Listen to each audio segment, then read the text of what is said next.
The day a man from the bank knocked on my front door, I thought we were about to lose our house.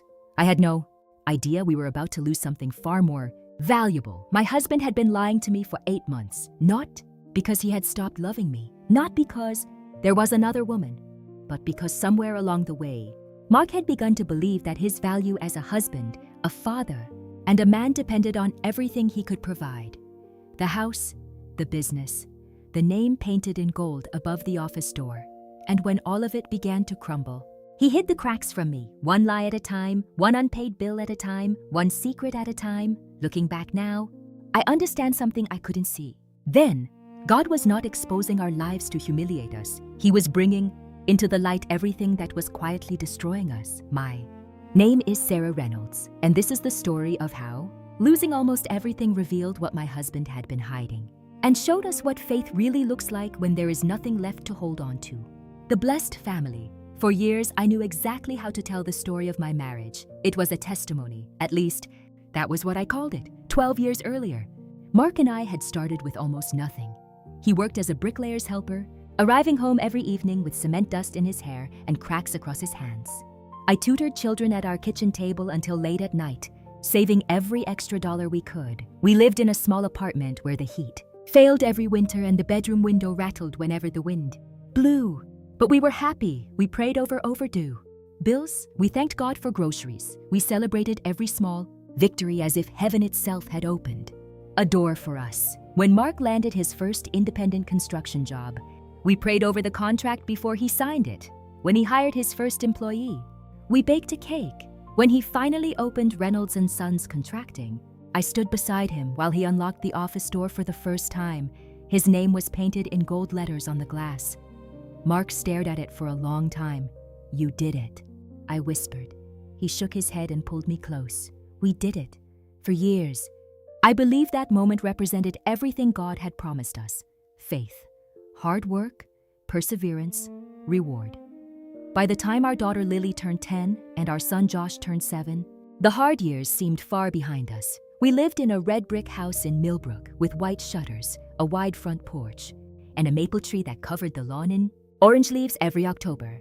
2 cars sat in the driveway. The children attended a good Christian school. Mark's company had grown enough to employ 12 men at Millbrook Community Church.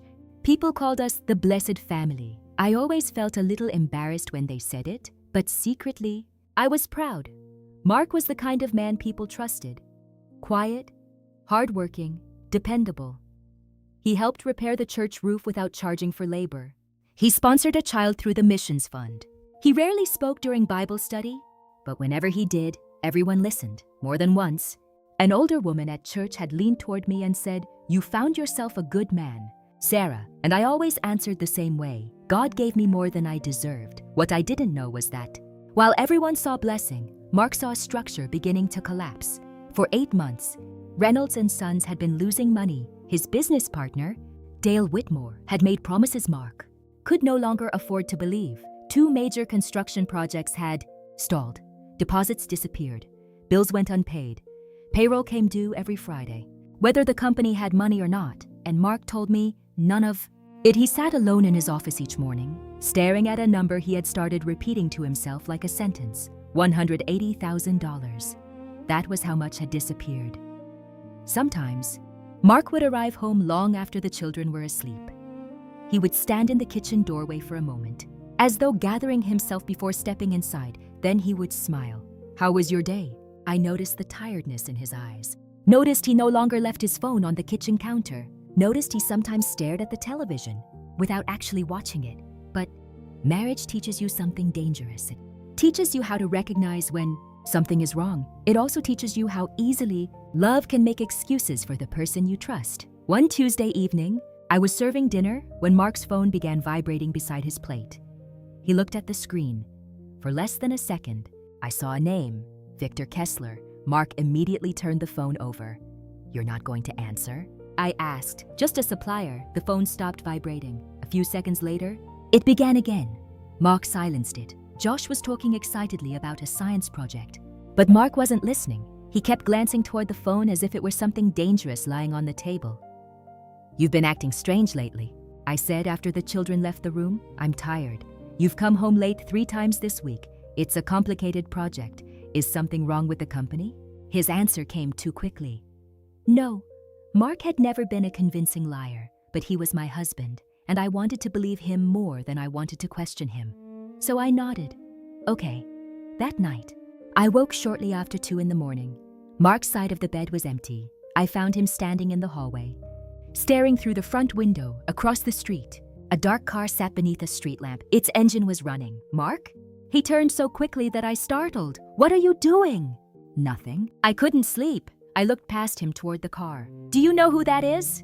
Mark pulled the curtain closed. No, probably someone visiting a neighbor. Mark, it's 2 in the morning. He kissed my forehead. Go back to bed? Sarah. There was something in his voice I had never heard before. Fear, not stress, not exhaustion, fear. I lay awake long after he returned to bed. The next morning, he left before sunrise. At breakfast, Lily looked at the empty chair beside me. Is Daddy coming to my soccer game Saturday? He said he would. He said that last week. I forced a smile. Your father has a lot happening at work. Lily looked down at her cereal. He always has a lot happening at work, her. Words stayed with me all day. That evening, while folding laundry, I found an unopened envelope. Inside the pocket of Mark's work jacket, the return address belonged to our mortgage company. Almost opened it. My fingers rested beneath the sealed flap, but I stopped myself. Marriage required trust, at least. That was what I told myself. I returned the envelope to his pocket and carried the jacket upstairs. When Mark arrived home, I watched him remove it. The moment he felt the envelope, his expression changed. He walked directly into the bathroom and locked the door. I stood in the hallway, listening to the sound of paper tearing. Something inside me sank. That night, after Mark fell asleep, I knelt beside our bed. For the first time in months, I did not pray for the business. I did not pray for more contracts. I did not ask God to protect the life we had built. I asked for something that frightened me far more. The truth. Lord, I whispered, careful not to wake Mark. I know something is wrong. My voice trembled. If there is something I need to see, please show me. I looked toward my sleeping husband, and whatever the truth is, give me the strength to face it. I didn't know it then, but that prayer had already begun to be answered. Not with comfort, not with a miracle, but with a knock at the door. The cracks begin to show. Looking back now, I realize our marriage didn't begin to unravel the day the bank knocked on our front door. It began much earlier, not with one devastating moment, but with dozens of tiny moments that seemed too insignificant to matter. That's how most storms arrive, not with thunder, with whispers. At first, life looked exactly the way it always had. Every weekday morning began before sunrise. Mark would already be awake when my alarm went off, sitting on the edge of the bed with a mug of black coffee in his hands. Sometimes he'd still be wearing the gray work boots he insisted were good for another season, even though I'd been telling him for months they were falling apart. He would smile when I looked at him, the same gentle smile I'd fallen in love with 12 years earlier. Morning, he'd say, morning. Then he'd kiss my forehead, grab his truck keys, and leave before the children were even awake. Nothing about those mornings looked unusual, but something felt different. I couldn't explain it. If someone had asked me what was wrong, I wouldn't have had an answer. Mark wasn't angry. He wasn't distant. He wasn't cruel. If anything, he seemed almost more attentive than usual. He asked about my day. He remembered to pick up milk. He still prayed before dinner. He still tucked Josh into bed whenever he got home in time. He was doing everything a good husband does, except he had stopped looking me in the eyes for very long. At first, I told myself I was imagining it.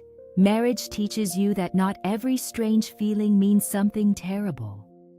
People get tired, work gets stressful, life becomes busy, but there is something God places inside a wife that is difficult to describe. It's not suspicion, it's not jealousy, it's discernment, a quiet whisper that says, pay attention. One evening, While I was serving mashed potatoes onto Josh's plate, I noticed Mark staring at nothing. His fork hadn't moved in nearly a minute. "Daddy?" Josh waved a little hand in front of him. "You forgot to eat." Mark blinked as if someone had pulled him back into the room. "What? You've been looking at your chicken forever." He laughed softly. "I guess I have," Lily grinned. "Maybe Mom's cooking finally hypnotized you." Everyone laughed, even Mark, but his laugh ended too quickly. "You've been acting strange lately," I said carefully, pretending to rearrange the serving bowl. He looked up. "What do you mean?" "You've come home late 3 times this week," he shrugged. "It's just a complicated project." His answer came too quickly. "Nothing to worry about." Then he reached for his water, took a sip, changed the subject. "So Josh, how was science class today?" The conversation moved on.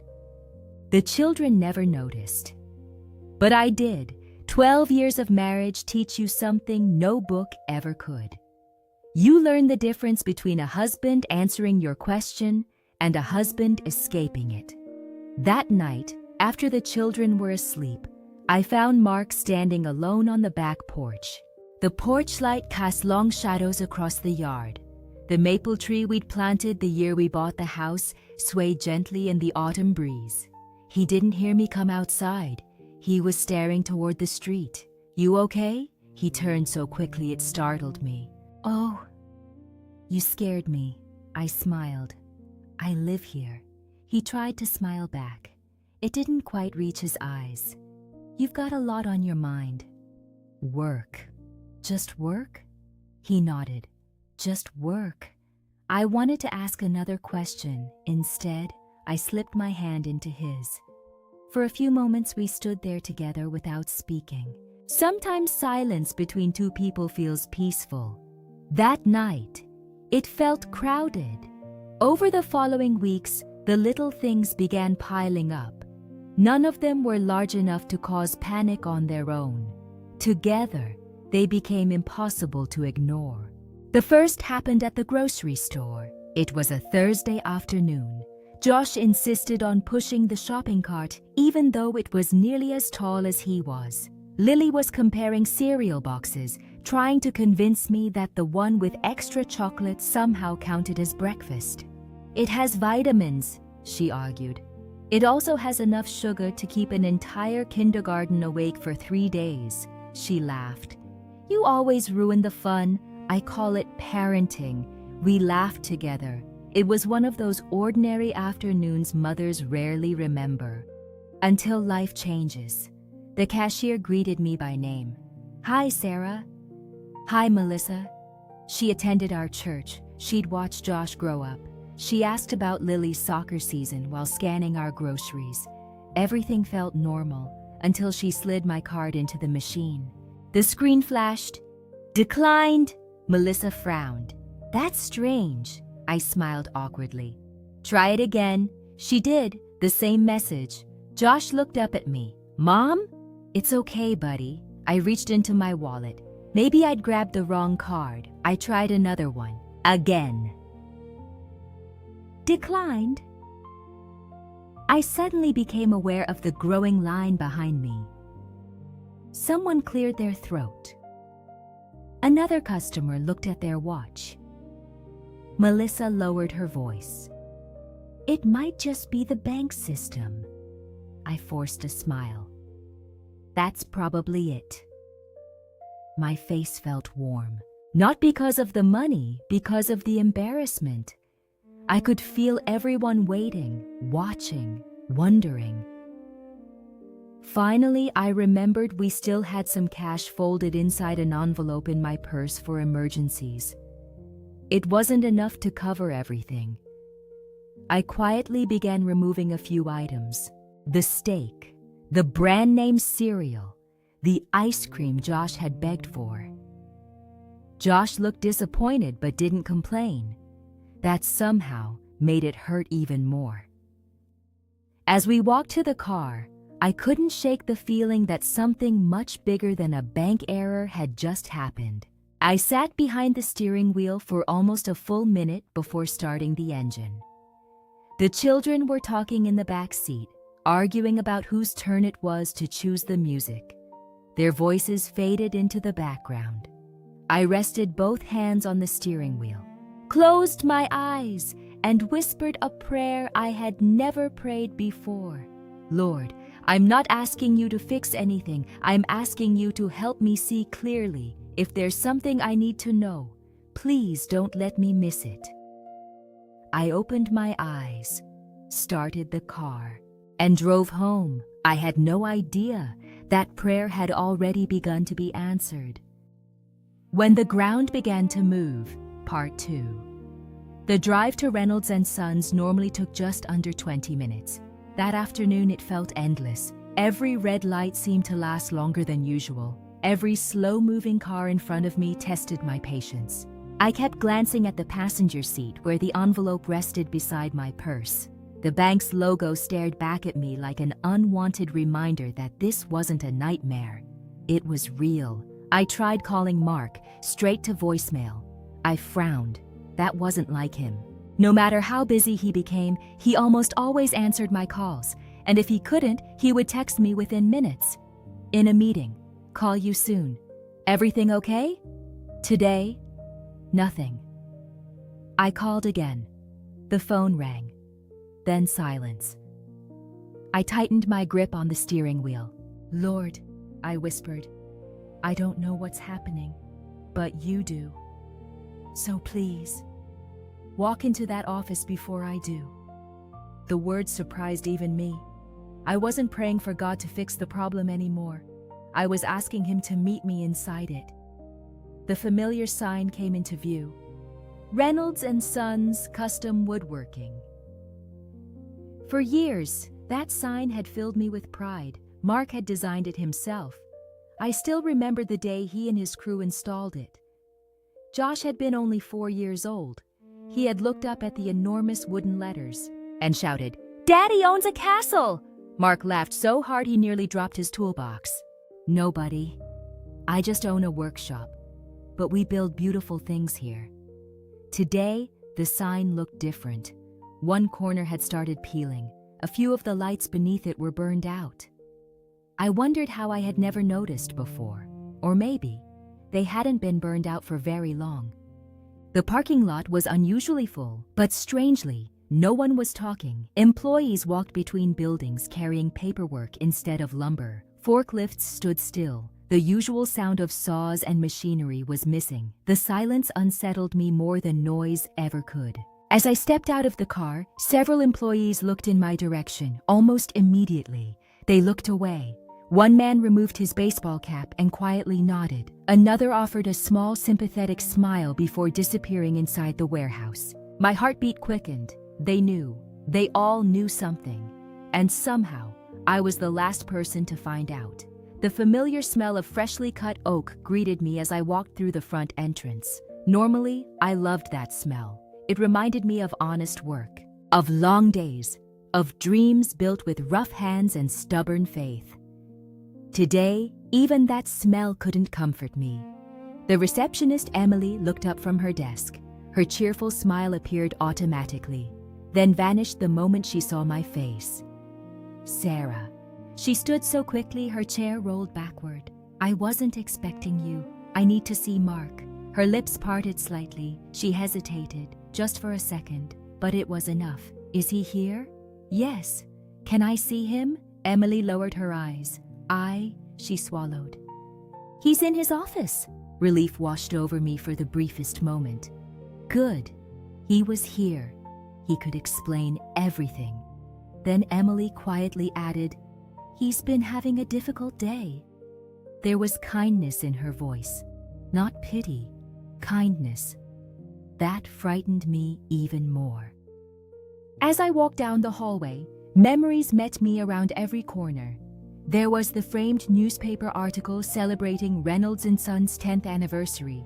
Another photograph showed Mark standing proudly beside his employees after completing the largest church renovation the company had ever undertaken.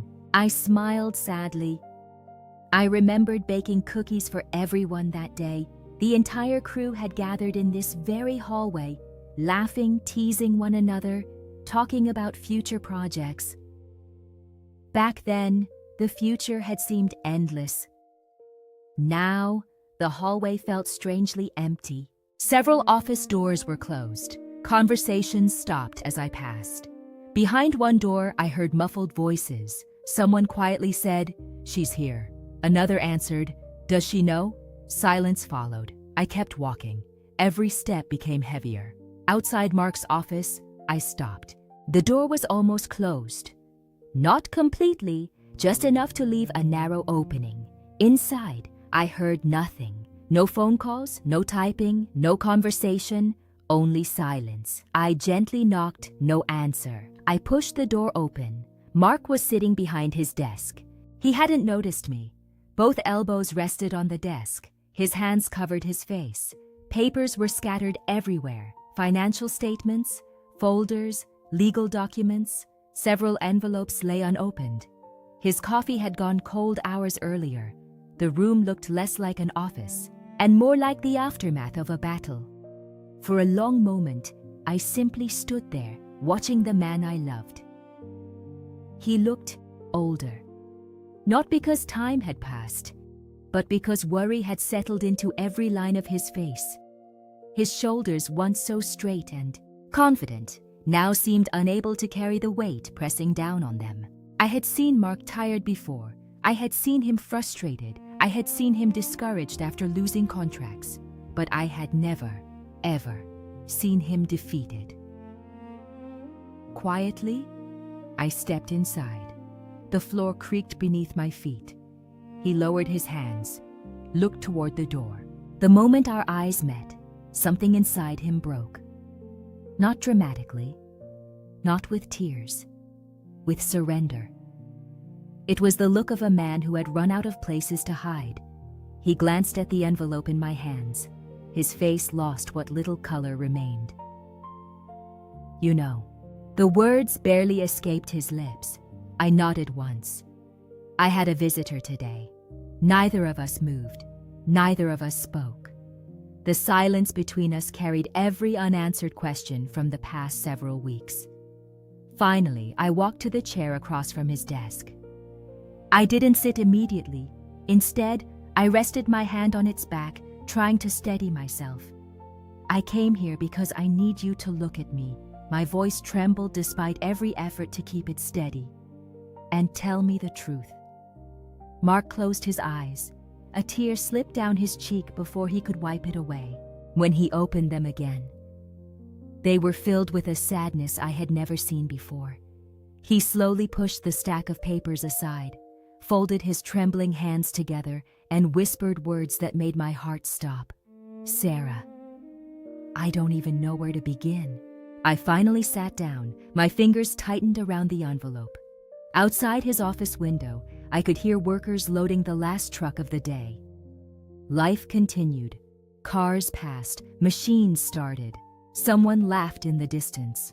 The world hadn't stopped, but mine had. I took a slow, unsteady breath. Then I said the only words that mattered. "Begin at the beginning." Mark lowered his head. For several long seconds, he couldn't speak. When he finally looked up again, the fear in his eyes had disappeared. Not because everything was going to be all right, but because he had made a decision. No more hiding, no more half-truths, no more pretending. He drew a deep breath, looked directly into my eyes, and opened his mouth to tell me everything. The weight of the truth. For a long moment, Mark said nothing. The office around us seemed to disappear. The ticking clock on the wall suddenly sounded louder than it ever had before. Somewhere outside, a forklift rumbled across the yard. A phone rang in another office. Someone laughed in the hallway. Life continued as if nothing had happened. Yet, inside that small room, our entire world stood still. Mark lowered his eyes to the stack of financial papers covering his desk. His fingers traced the edge of a folder that had been opened and closed so many times its corners had begun to curl. He swallowed hard. "I've rehearsed this conversation 100 times.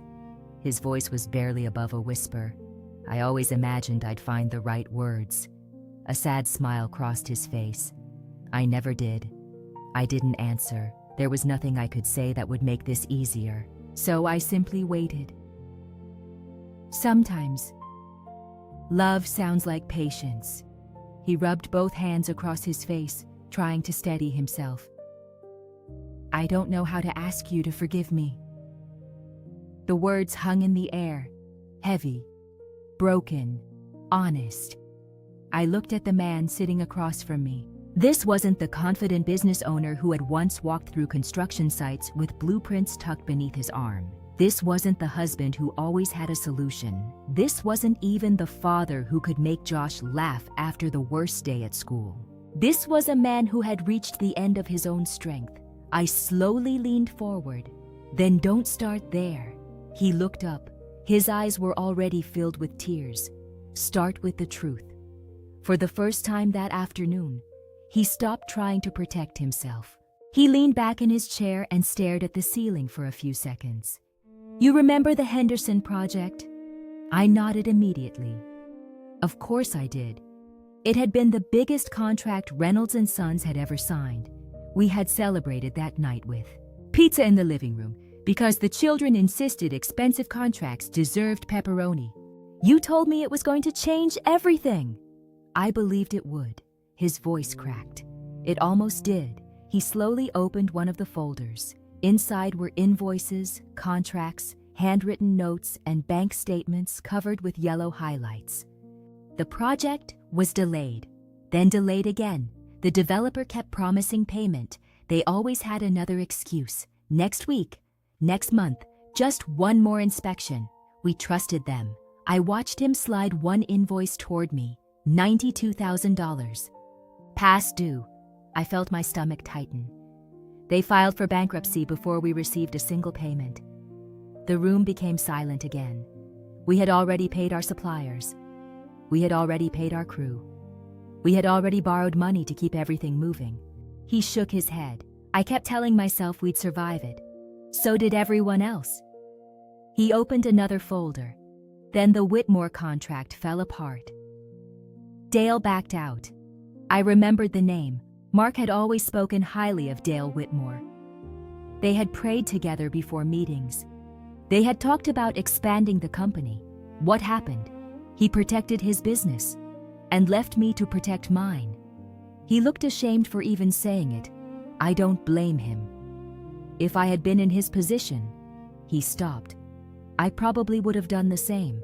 I wanted to argue, to defend him. Instead, I stayed quiet. He needed to tell the whole story, not the shortened version, the whole truth. It wasn't one disaster.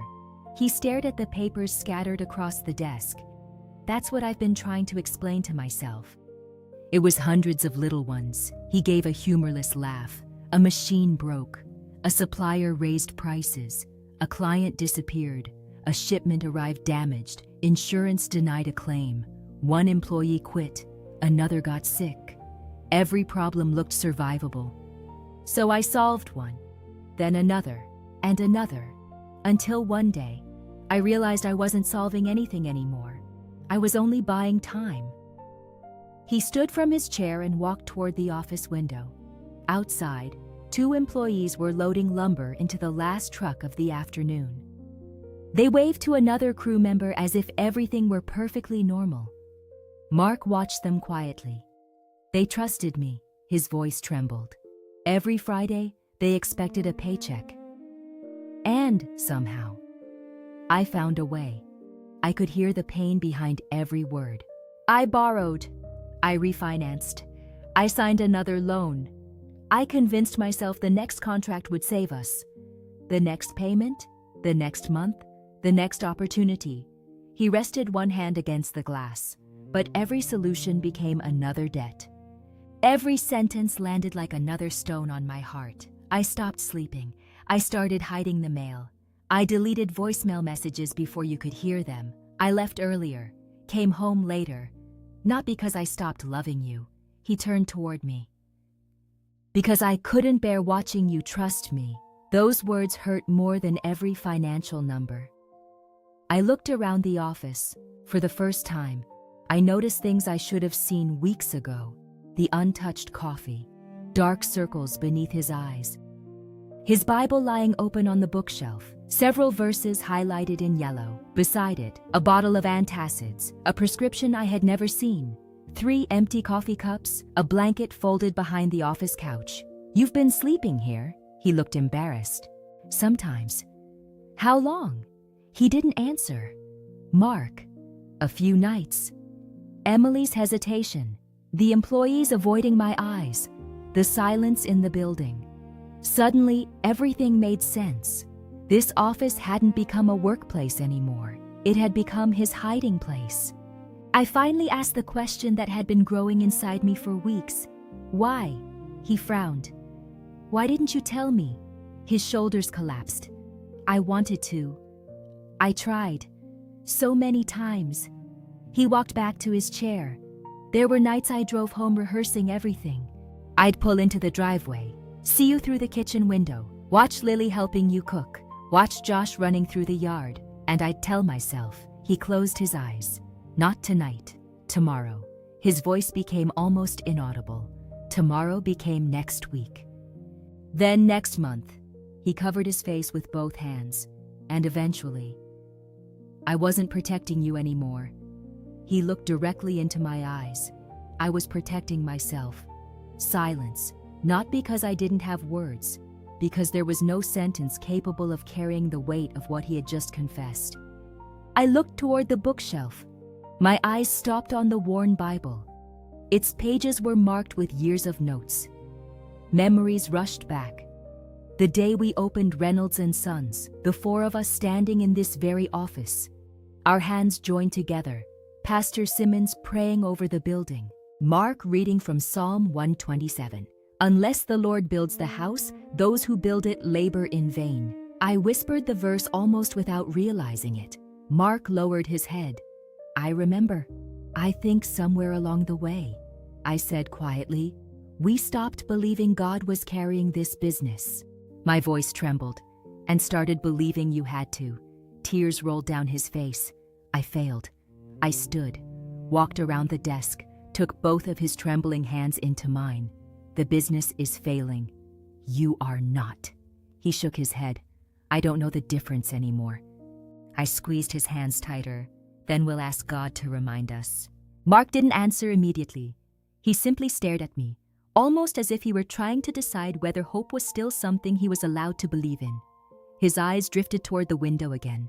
Outside, the last employees were locking up for the evening. One by one, pickup trucks pulled out of the parking lot. For years, watching those trucks leave had filled him with satisfaction. Another day's work completed, another promise kept. Today, every set of taillights disappearing through the gate felt like another piece of his dream driving away. "I don't know how to pray anymore," he admitted quietly. The confession surprised me, not because I thought he had stopped praying, because I realized he had stopped believing anyone wanted to hear him. "What do you mean?" He let out a weary breath. "4 months? I've walked into this office before. Sunrise, I've sat right here." He rested one hand on the worn wooden desk. "I opened my Bible. I tried to read, I tried to pray, but after a while," he looked down. "All I could think about were numbers, deadlines, phone, calls, loans. I wasn't talking to God anymore. I was negotiating with him." The honesty in his voice broke something inside me. How many mornings had he carried that burden alone? How many times had I been pouring cereal for the children while he sat here trying to hold an entire world together with hands that were never meant to carry it? I walked toward the bookshelf. The Bible was still open. Yellow highlighter rested between its pages. I gently picked it up. The page fell naturally to Psalm 46, not because I was looking for it, because that was where it had already been opened. My eyes stopped on one sentence. "God is our refuge and strength, an ever-present help in trouble." I smiled through tears. "Mark?" He looked up. "I don't think this verse is here by accident." He gave a faint, almost embarrassed smile I don't even remember. "Opening to that page. Maybe that's because God remembered for you." Silence filled the office again. not the heavy silence that had surrounded us all. Afternoon, a different one, gentler. The kind of silence that gives exhausted hearts permission to breathe. Reached for his hand. Would you pray with me? He hesitated. I don't know what to say. You don't have to. So who will? I will. He slowly nodded. For the first time all day, he stopped trying to be the strong one. We knelt together beside the old leather couch that had been sitting in his office since the company opened. How many meetings had taken place beside that couch? How many contracts had been signed? How many dreams had been celebrated? Now, it became an altar. I closed my eyes. Father, my voice trembled.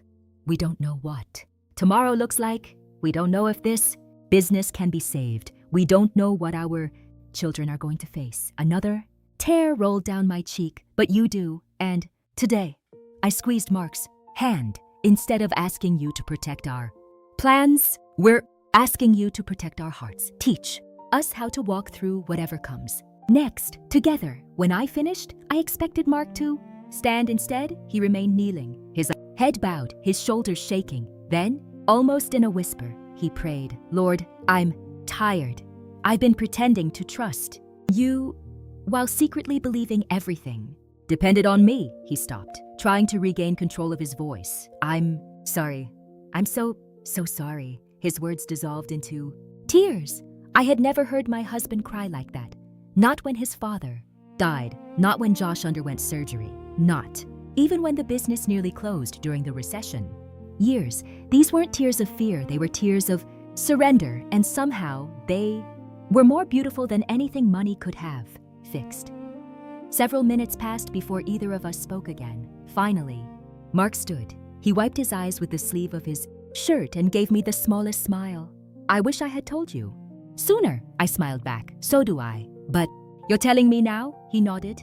And whatever happens next, I continued, we face it together. He looked around the office one last time. The blueprints, the awards, the framed photographs, the walls he had painted with his own hands. I don't think I'll be able to save this place. I followed his gaze, then quietly slipped my hand into his. Maybe not. He looked at me. But this building was never God's greatest blessing. What was? I smiled. You, our family, our faith, if we still have those. I gently squeezed his hand. Then we haven't lost everything. He took a deep breath, turned off the office lights. Together, we walked into the hallway. Neither of us knew that the hardest month of our lives was about to begin. But for the first time in many months, we would no longer face it alone. The longest month of our lives. People often imagine that life changes in a single day. It doesn't. Sometimes, the hardest seasons begin after the truth has already been told. Confession doesn't erase consequences. It simply means you no longer face them alone. The morning after Mark finally told me everything, I woke before sunrise. For a few seconds, everything felt normal. The bedroom was quiet. The early autumn light slipped gently through the curtains. Mark was still asleep beside me. Then I remembered the foreclosure notice, the missing money, the debt, the lies. It all came rushing back before my feet even touched the floor. I quietly walked downstairs. The house felt different, not because anything had changed, but because now I knew every picture hanging on the wall. Every chair, every family photograph, every room suddenly carried an expiration date. For the first time since we had moved into that house, I wondered how much longer it would belong to us. Mark came downstairs nearly half an hour later. He looked as though he hadn't slept at all. His eyes were swollen, his shoulders heavy. He stopped in the kitchen doorway. I made coffee. I nodded. Neither of us knew how to speak normally anymore. He poured himself a cup. His hands shook so badly that coffee spilled across the counter. Without thinking, I grabbed a towel. We cleaned it together. Not a word was spoken. It was only a few drops of coffee. Yet somehow, it felt like we were cleaning up much more than that. The children came downstairs a few minutes later. Josh immediately started talking about school. Lily couldn't stop laughing about something her best friend had texted her. The sound of their voices filled the kitchen. Mark smiled at them. A real smile. Maybe the first honest one I'd seen in months. Not because things were better, but because he no longer had to pretend. Watching him laugh with the children broke my heart. I realized how exhausting it must have been, trying to carry all of this alone while acting like everything was fine. That evening, we sat at the dining room table long after the children had gone to bed. No television, no phones, just papers, stacks and stacks of papers, mortgage statements, credit card balances, business loans, invoices, tax notices. For nearly 3 hours, Mark explained every single document, every missed payment, every loan, every mistake. Sometimes he stopped speaking because shame stole his words. Sometimes I stopped him because I needed time to breathe. More than once, we both cried. By midnight, the table looked like the financial history of our entire marriage. I should have shown you all of this months ago. He stared at the paperwork. I know. I was afraid. I know. I thought you'd stop believing in me. I reached across the table and took his hand. I never stopped believing in you. He looked at me. I stopped believing in myself. The following Sunday, for the first time in our marriage, Mark didn't get dressed for church. He remained sitting on the edge of our bed while I helped the children downstairs. Aren't you coming? He kept staring at the floor. I can't. Why? What am I supposed to tell everyone? The truth. He laughed softly. There isn't enough time before service. I walked over and sat beside him. You know what I think? He finally looked at me. I think the enemy convinced you that your failure is your identity. His eyes filled with tears. I don't feel worthy of walking into God's house. I gently placed my hand over his. Mark, it has never been your house. It's his. And if there's one place broken people belong, I smiled through my own tears. It's there. He wanted to go. I could see it, but shame was still louder than faith. I'll stay home today. I kissed his forehead. We'll save your seat. As I walked toward the bedroom door, he quietly called my name. Sarah? I turned around. I'm sorry. Those 2 words carried more weight than every explanation he'd given all week. I know. No. His voice cracked. I'm sorry for making you carry this now. I walked back across the room, took both of his hands, and whispered the only thing I could think of.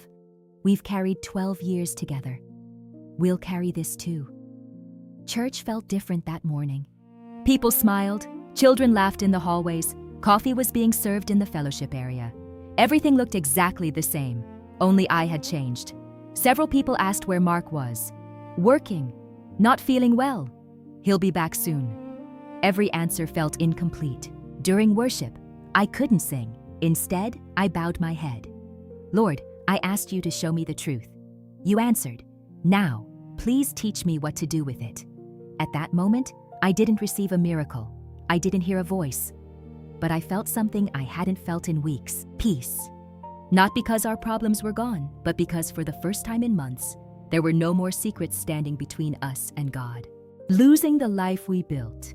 People think losing a house happens the day you hand over the keys. It doesn't. You lose it little by little. The first thing you lose is the certainty that tomorrow will look like yesterday. After that, everything else comes apart one piece at a time. For almost 4 weeks, Mark fought with everything he had. He met with bankers. He called suppliers. He sat through meetings with lawyers. He negotiated with creditors. Every evening, he came home carrying another folder, another proposal, another promise that maybe, just maybe, there was still a way to save Reynolds and Sons. I watched him leave every morning with hope in his eyes and return every night carrying a little less of it. Still, he never stopped trying. Not once. One Friday afternoon, while I was preparing dinner, the front door opened much earlier than usual. It wasn't even 4 o'clock. Mark never came home that early. I immediately knew. He stepped inside quietly. No briefcase, no folders, no phone pressed against his ear, just silence. He stood in the hallway looking around the house. The photographs, the staircase, the living room, the fireplace we had prayed beside every Christmas Eve. It was as if he were seeing everything for the last time. I walked toward him. You know? He nodded before I could finish. They said no. No explanation was necessary. The bank had made its decision. For a long moment, neither of us spoke. Finally, Mark whispered, "I couldn't save it." I had never heard defeat sound like that before. Not loud, not dramatic, just empty. I tried everything. I know. I wasn't enough. I immediately stepped closer. "Don't say that, but it's true." "No." I held his face in both of my hands. "The business failed. You didn't." His eyes filled with tears. I honestly don't know the difference anymore. That night, we didn't tell the children. How could we? Lily was sitting on the living room floor helping Josh build a cardboard castle for a school project. They were laughing so hard they kept knocking the towers over. Mark stood in the hallway watching them. He smiled, then quietly walked into the garage. A few minutes later, I found him sitting inside his truck, both hands gripping the steering wheel, trying not to cry. "I can't do this." "Yes, you can. I have to tell them they have to leave their home." His voice cracked. "I promised them this house." I climbed into the passenger seat. For several minutes, we simply sat there. No words, only silence. Sometimes silence says everything. The following Monday, we met with the realtor. Walking through our own house while someone discussed market value felt surreal. "This kitchen photographs beautifully. This living room will attract young families. We should probably repaint this wall." Every sentence felt like someone describing a stranger's home, not ours. Ours was the wall where Lily's height had been measured every birthday. The kitchen where Josh learned to bake cookies with his grandmother. The porch where Mark had proposed after surprising me with a picnic 12 years earlier. How do you assign a price to memories? You can't, but the market tries anyway. That evening, Mark walked through every room alone. Later, he told me where he'd gone. He stood inside Lily's bedroom. He remembered carrying her through that door the day we brought her home from the hospital. He sat on the floor of Josh's room, remembering the nights he'd slept beside his bed after Josh's surgery because our little boy was afraid of waking up alone. Finally, he walked into our bedroom, opened the closet, reached toward the shelf where we kept our wedding album. He didn't open it. He simply held it against his chest, as if trying to remember the young couple who once believed nothing could separate them. 3 days later, an offer came, lower than the house was worth. Much lower. The realtor looked apologetic. "In today's market," Mark interrupted her. "We'll take it." I turned toward him. "So quickly?" He looked at me with exhausted eyes. "If we wait, the bank will take the choice away from us." That sentence hurt because it was true. Breaking the news to Lily and Josh was the hardest conversation of our marriage. We gathered around the dinner table after supper, the same table where birthdays had been celebrated. Homework had been finished. Family devotions had been shared. Mark cleared his throat several times before speaking. "There are some things Mom and I need to tell you." The children immediately stopped smiling. Whenever parents use that voice, children know. "Something serious is coming. We're going to move." Josh frowned. "Why?" Mark looked at me. I gently nodded. He took a deep breath. "Daddy's business has had some very difficult months. So, we're selling the house." Silence.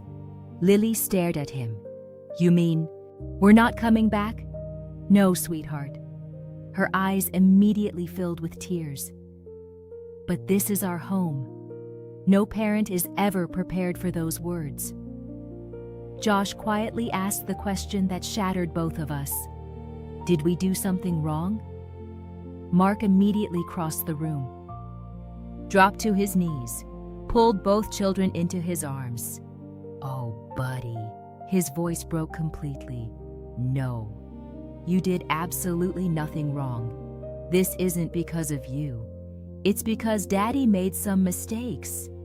Josh wrapped his small arms around his father's neck.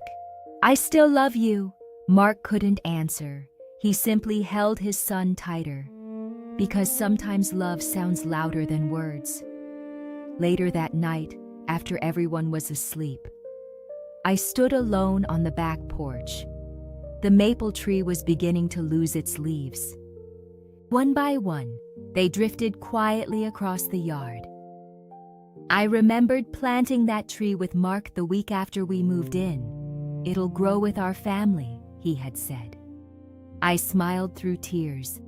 Maybe he had been right, not because the tree stayed, but because families, if God is at the center, can keep growing even after they leave the place they once called home. Sometimes God allows certain doors to close, not to punish us, but to lead us to a place where our faith becomes stronger than our fears. If this story touched your heart, maybe it found you at exactly the moment you needed it most. And believe this, there are so many more stories like this one. Stories of broken lives made whole, families restored, and hope rising again when everything seemed lost. If you're looking for stories that strengthen your faith, encourage your heart, and remind you that God is still working miracles every single day, we'd love for you to become part of this journey. There are so many more stories waiting to be shared, so whenever you need a reminder that hope is never lost, or that God is still writing extraordinary stories through ordinary people, you'll always have a place to come back to. May God richly bless you, your home, and your family. Thank you for walking this journey with us, and we'll see you in the next story.